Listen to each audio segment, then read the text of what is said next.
It's the Brad and John Show. Brad and John Show. This is the C Block. Today's date is September 3rd. We do the show live 7 to 8 o'clock Central Time. 7 to 8 o'clock a.m. in the morning Central Time.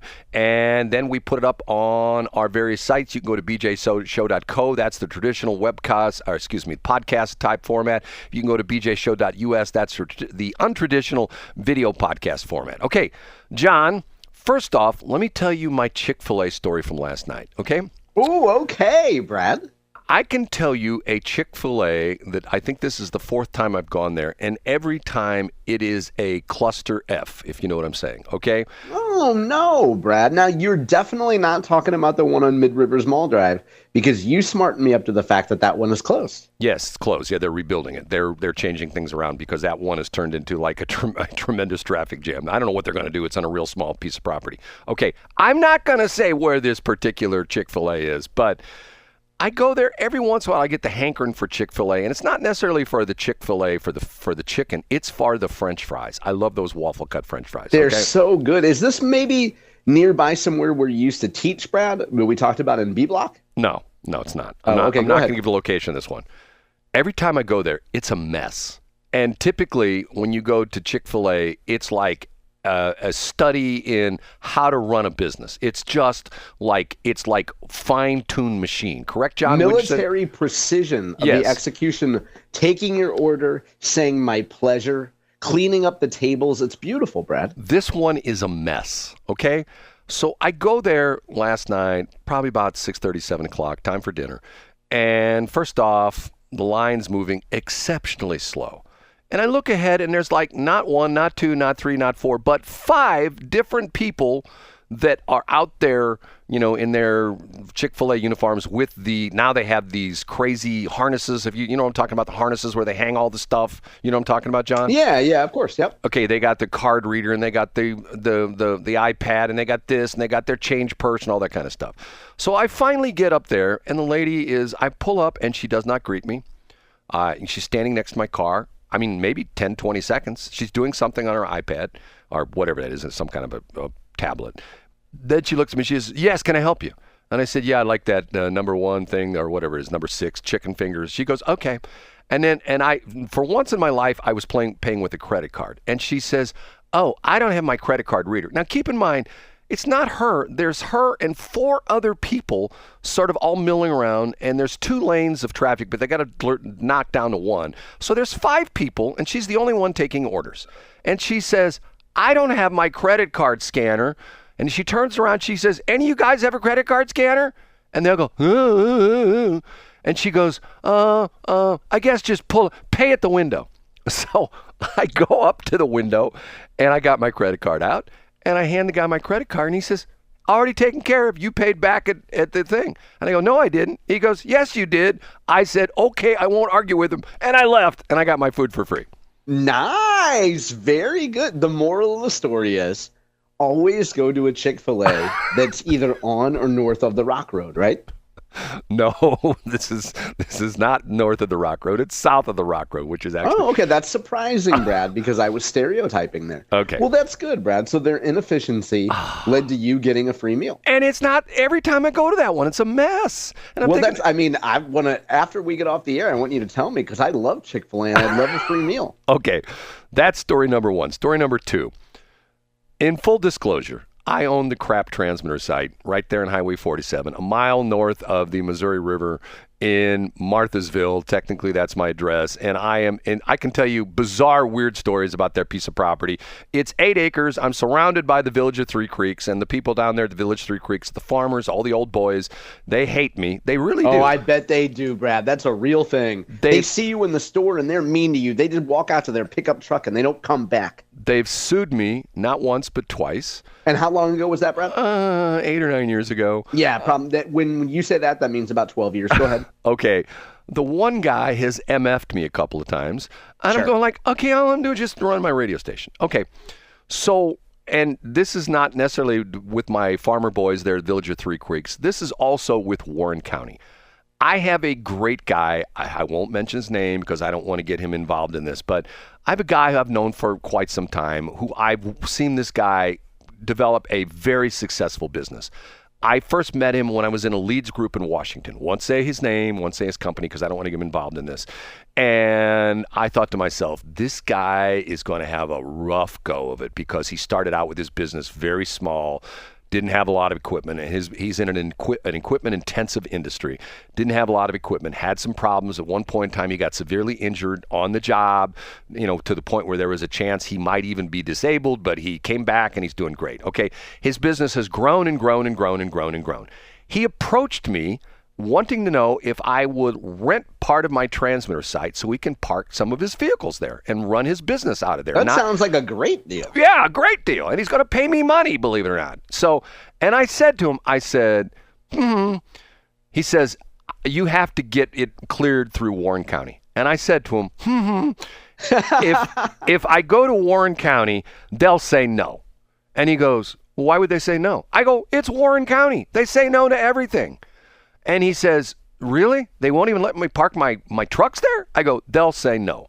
So a couple weeks ago, I go to Warren County, and I have to tell you, the previous planning and zoning people were not the most friendly guy. The new guy in there is really nice. His name's Bill Roemer, and it's interesting. He's a North County boy who moved to O'Fallon, then he moved out into Warren County, and now he's this is sort of like a pre-retirement kind of job because, he's in my age bracket. What's his name you said? Did you say his name? Bill Roemer, Roemer. Bill Roemer, okay. And it's interesting because the interesting part of this is he knows my brother real well because one of my brother's best friends was Jeff Roemer, and he's also related to the guy that had a very successful jewelry business. I think that's his uncle or something like that, or maybe it was like a cousin or something like that. Roemer's Jeweler in St. Charles, very renowned jeweler who does like custom jewelry. So I go up and talk to Bill when I'm in Warren County a couple weeks ago, and I go, Bill, I got this guy that wants to lease some space for me, my transmitter site. Is that legal? And first off, it was funny because every time I go there, they can never find my piece of property in the computer. I don't know why. They can never find it. It's not in their computer system. So they have to dig out a file folder and okay, and then they find it. And he looks it up and he goes, no, he can't do it. And why? And when I say, why is that? Because you're in special zoning, blah, blah, blah, blah, blah, blah, and you're in a floodplain, and blah, blah, blah, blah, blah, blah, blah, and you can't do it. And I go, Bill, he's got to park trucks. He's not building a building. He's not doing anything. He's got to park trucks. And he says to me, you've already got a truck parked down there on your property. I go, yeah. He says, that's illegal. And I go, Bill, it's my truck. It's the radio station truck. It's not supposed to be there. Okay, what am I supposed to do? Am I supposed to rent someplace to park my truck? I can't park it on my 8 acres. So we talk back and forth. And then finally he says, well, you know what? Just go ahead and do it. And if anybody complains, we'll have to kick them out. So I go back to my guy, and I tell him this. And this guy is Mr. By the Book. And immediately I said to him, He says, it's okay. It's not okay, but it's okay. Just go ahead and park your stuff there. And if anybody complains, we'll deal with it then. Well, he's a Boy Scout. He's a nice guy. He's a Boy Scout. And to me, I'd go like, okay, fine. I'll just do it until somebody complains. So it screwed the deal over. Okay, so the deal's done. I'm not getting the money. He's not moving down there. And this is going to be a benefit for him because where he's located right now, he's like way south of Union. And his business has gotten very, very good in Washington. And he doesn't want to do it because he doesn't want to risk the rigmarole of if he does get called on it. If you do get called on it, he doesn't want to have to go find another spot to park his truck. Well, I think part of it is he doesn't want to be in a position where it could impact his business. I get it. You know how this works. So he's erring on the side of caution. Right. His competitors may say, well, he's parking down there at that transmitter site, and that's illegal. You know what I mean? That kind of thing. Okay. So in the conversation, this story is really going somewhere. I swear it is. In the conversation, I say to him, what's going on down the street at the Ferguson Tree Nursery? Now, people who know that area know exactly what I'm talking about. The Ferguson Tree Nursery is a piece of property it's probably about a mile north of where I'm at. And if you're in that area, if you come out of Dutso, if you're in Dutso and you're on 94, and you come out of Dutso and you make a left on 47 toward Washington, you go around a curve that curves around to your right, and that's the Ferguson Tree Nursery. It's been there for a long time. And they grow trees. And it's a great place to grow trees because it's fertile soil. It's down the river bottom, the whole bit. And guess who bought it some years back, John? Guess who bought it? Are they a very wildly successful man and wife couple that Brad can't stand? And I can't stand them. Oh, okay, there we go. I have no problem with the Hoffmans. I just think that, I have a problem. Yep. Let's not get off. Go ahead. Yep. So it's the Hoffmans. The Hoffmans bought the property, okay? And they bought Hildebrand Nursery, and they bought the tree farm, the Ferguson Tree Farm, and they bought Town and Country Nursery. Well, they sold off the tree farm, Ferguson Tree Farm, okay? So I say to Bill Roemer, what's that guy doing with the tree farm? And Bill says, they're going to sell topsoil. And I say, what do you mean they're going to sell topsoil?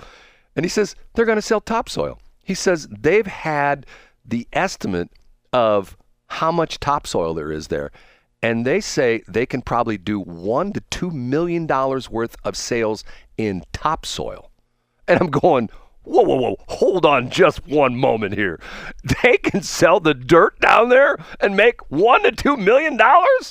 And he says, yes, that's all fertile river bottom topsoil. I go, well, my place is fertile river bottom topsoil too. And I said to him, okay, tell me I need to get some stupid permit to sell my topsoil. And he says, are you ready for this, John? I'm ready, yeah. He says, you need a permit to put dirt in that area, but you don't need a permit to take dirt out. Oh, so Brad, are you thinking about doing it?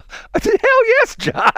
I mean, the crazy part of it is, this guy's only got like 3 or 4 acres. I got 8.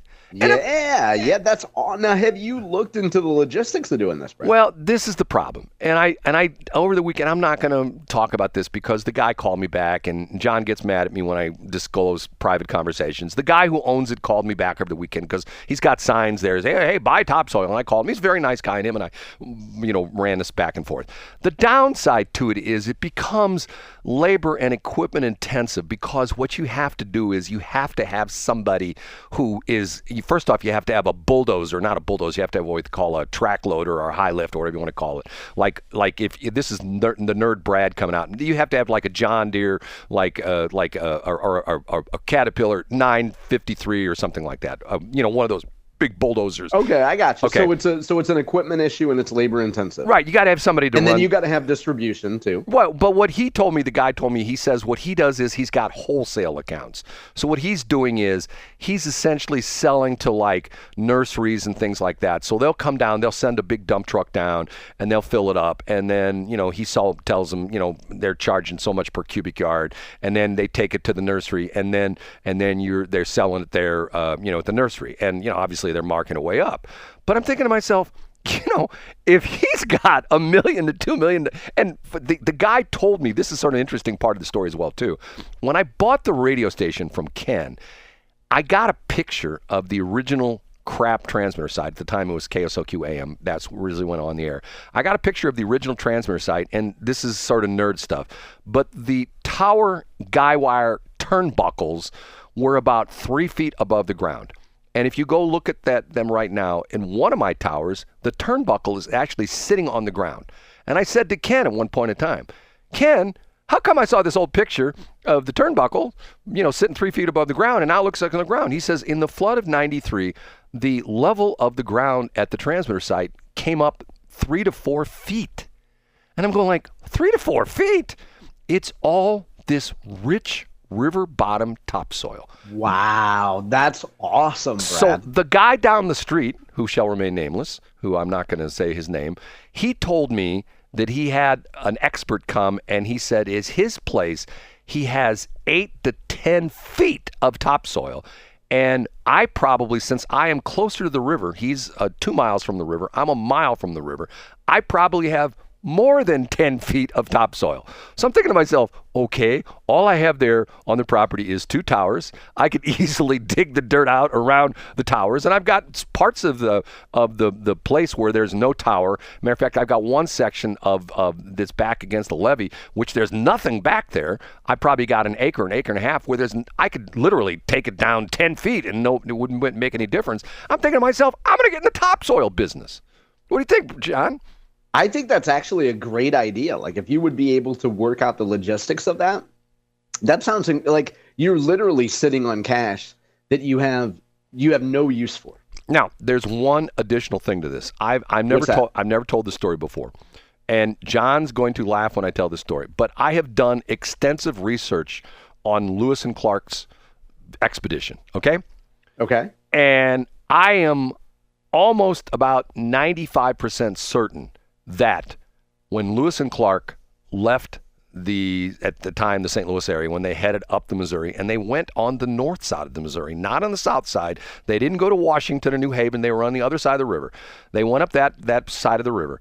They camped on my transmitter site. Wow, that's amazing. And to the point where I've said this before, and I have people, there's no way that happened. And I say, yes, they camped on my transmitter site because I've done all the logistics and the whole bit. And the crazy part of it is the river's moved. That's the interesting part of the thing, is the river is not where it used to be. It's actually moved around, which is not unusual. If you go through the history, there's lots of spots in the Missouri and Mississippi where the Missouri is actually moved to where it used to be. It's not in the same place anymore. So I think that Lewis and Clark camped on my transmitter site. So I'm going to go into the topsoil business and call it official Lewis and Clark topsoil. What do you think, John? Yeah, and you could have like a visual of Sacagawea arching her back on the bow of a boat, right? Right. And I can have a picture of Lewis and Clark standing at my transmitter site, and they out of there on AI they could be computer generated. Say, yep, Brad's right. We camped right here. And you would put it in AI, and it would say Cluis and Lark, the Cluis and Lark Soil Top Company. John, you know what? Hey, you know what? I think according to GPS, it's 8:00. I was just going to say, GPS time is 8:00. I'll see you tomorrow, Brad. It's time for us to move on. And John, yeah, I know you're going to be having a great day today. You're going to be so excited. You're going to have your ear glued to the special session, and we'll talk about it tomorrow, right? Yeah, we will. Okay.